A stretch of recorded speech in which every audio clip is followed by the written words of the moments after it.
There are lots of different tie knots out there, and today I'm going to show you how to tie one of the best.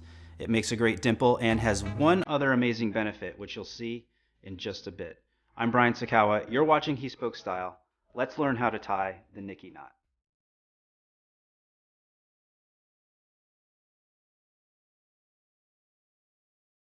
Start with the seam side of the tie facing up, wide end longer than the narrow end. Cross the narrow end over. Bring the wide end up and over, wrapping it around once.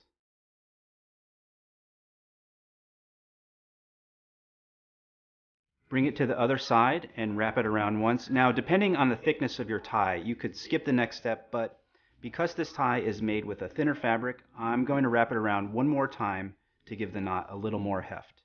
Bring the wide end up and through and pull it through.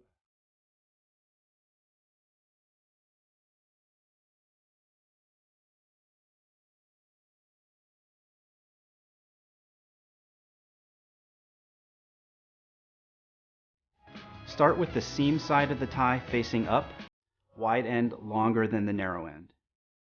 Cross the narrow end over. Bring the wide end up and over and wrap it around once.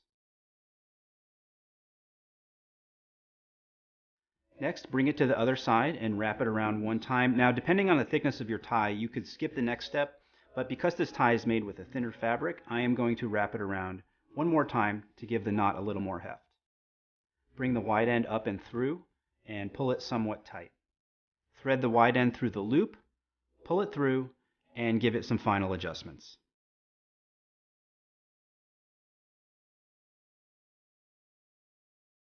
There you have it. Very simple to tie, makes a great dimple, and as I mentioned, there was one more benefit to this knot. So check this out. When you are going to take your tie off, you just pull the narrow end through, and there's no knot.